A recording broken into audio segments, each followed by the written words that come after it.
Ya pemirsa, sebelum melanjutkan dialog hari ini, rekan Eliza Hasan akan terlebih dahulu menyampaikan sejumlah data. Eliza, silakan. Ya baik, terima kasih Bobi Zeda. Pemirsa, sektor transportasi dan sektor akomodasi dan makan minum terkoreksi sangat dalam di kuartal 2, baik secara quarter to quarter maupun year on year.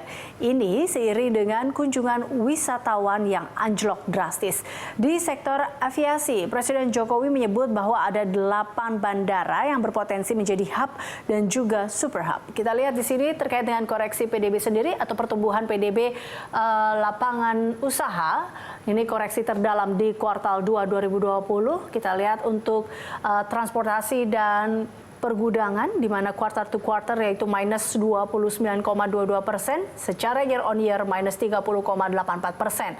Akomodasi dan makanan minuman ini juga secara quarter to quarter minus 22,31%, secara year on year minus 22,02%. Dan jasa lainnya secara quarter to quarter minus 15,12%, di year on year ini minus 12,60%.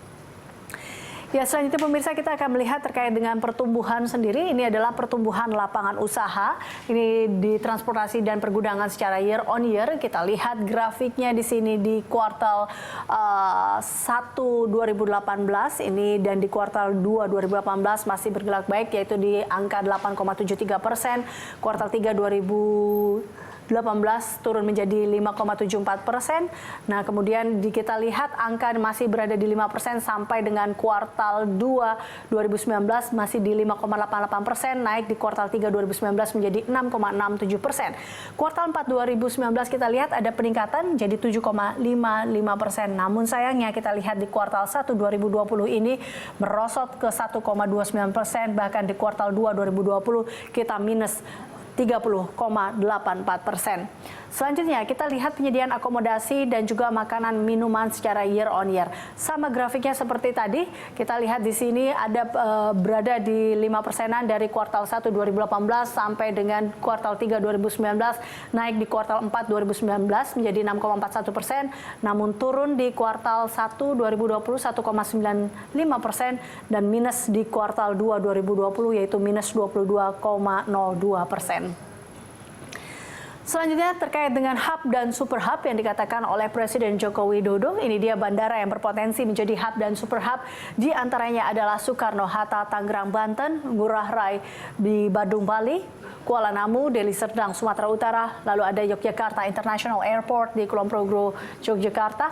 Ya, lalu kita juga melihat ini untuk Sepinggan, Balikpapan, Kalimantan Timur, ada bandara untuk Hasanuddin, Maros, Sulawesi Selatan, kemudian bandara yang berpotensi jadi hub dan super hub yaitu adalah Samratulangi, Manado, Sulawesi Utara, dan Juanda, Sidoarjo, Jawa Timur.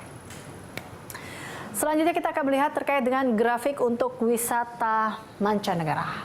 Wisman ini atau kunjungan Wisman ke Indonesia ini kita lihat di mana grafiknya di 2015 sampai 2019 trennya naik, yaitu di 2019 ini kita lihat atau 2018-2019 dari 7,52 juta orang menjadi 7,71 juta orang di semester 1 2019. Kemudian kita lihat perbandingannya secara year on year di semester 1 ini di 2020 yaitu 3,09 juta orang atau minus 59,96% secara year on year. Demikian data-data yang bisa sampaikan ke Anda. Kembali ke Poppy Zaidra.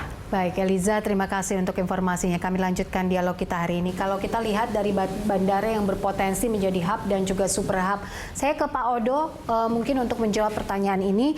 Ketika misalnya dijadikan 8 bandara ini, planningnya dijadikan hub dan juga super hub, akankah ini akhirnya tidak menimbulkan sebuah polemik baru atau hal baru? Oke, Indonesia mau money tight policy dari sisi keuangan, tapi kan kita tersebar dengan kondisi geografis yang berbeda-beda dengan ribuan pulau yang luar biasa. Sementara banyak juga misalnya kalau saya sebutkan Bandara Banyuwangi misalnya yang cuma setengah jam ke Bali, mungkin itu it's too wasting untuk dilakukan gitu. Tidakkah tempat-tempat lain yang lebih besar kepulauannya ini tetap diadakan bandaranya? Ini bagaimana pemerintah mengadres dan juga menjawab soal ini? Karena ini ada isu konektivitas dan juga kondisi sektor yang sangat luar biasa besar di sini. Baik Bu, terima kasih. Nah, mungkin kita harus lihat juga contoh di beberapa negara lain sebagai perbandingan.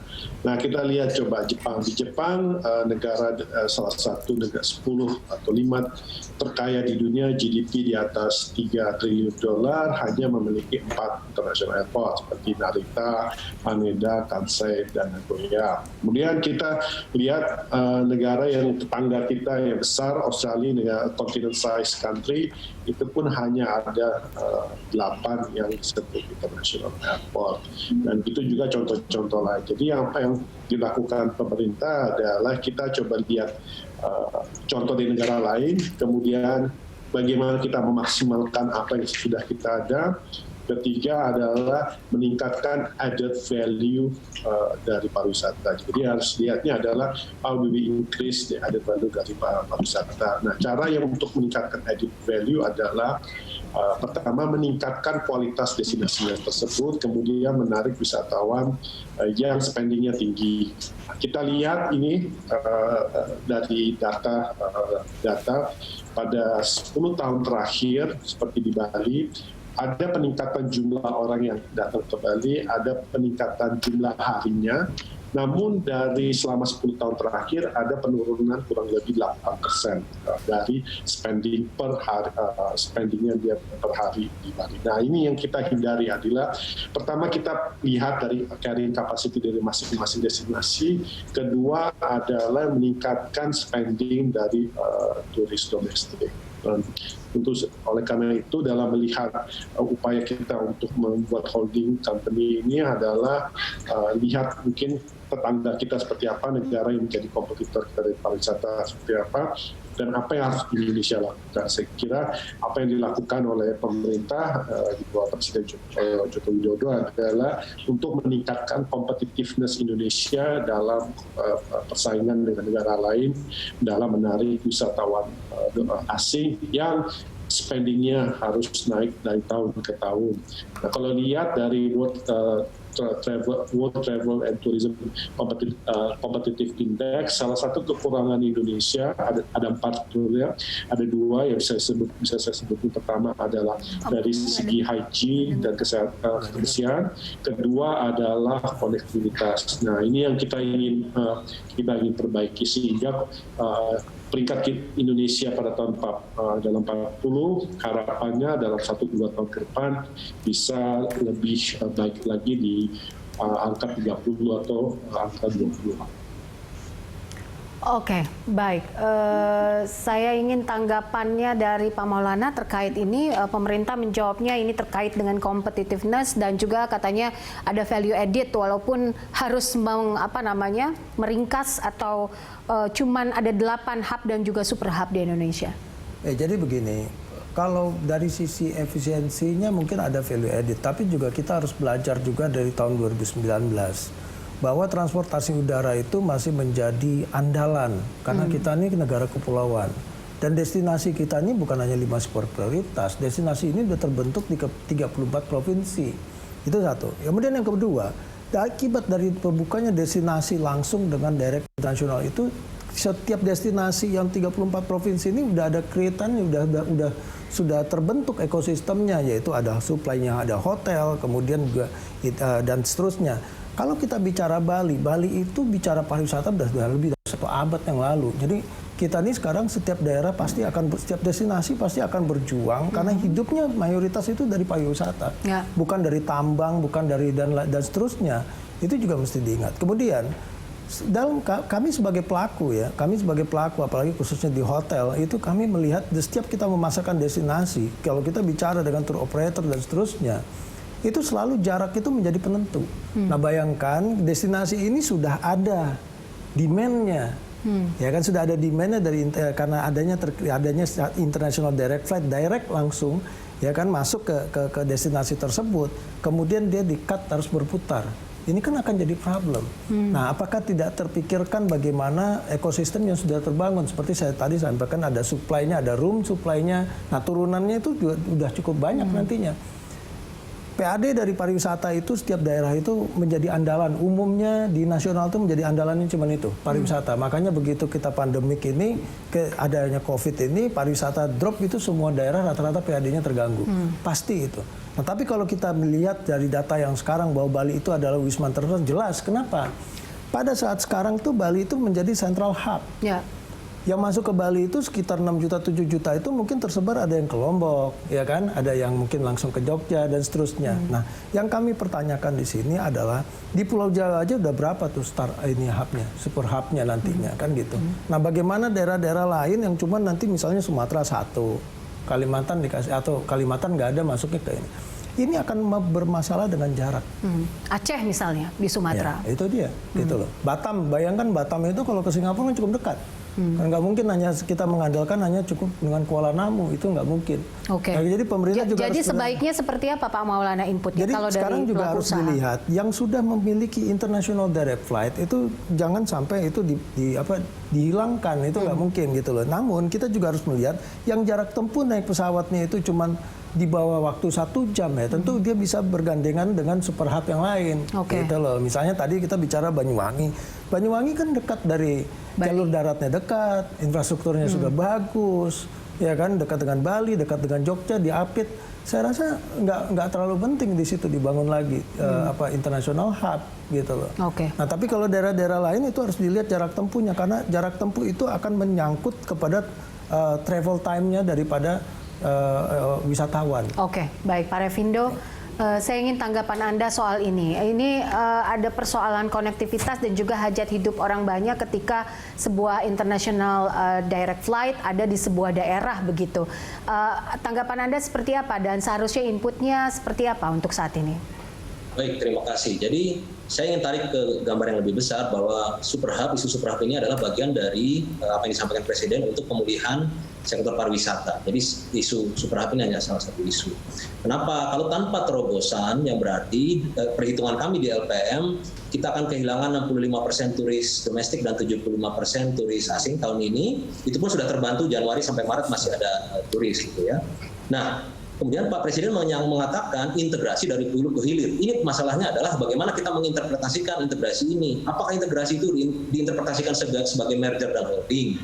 Ini tidak mudah karena nature dari industri penerbangan dan industri perhotelan misalnya berbeda sekali. Penerbangan padat karya, supaya bertahan load factor-nya harus 60-75%, sementara hotel tidak terlalu padat karya, load factor-nya 40-50% bisa hidup. Kita punya contoh AirAsia dengan Chun Hotel, apakah berhasil? Kurang berhasil gitu ya.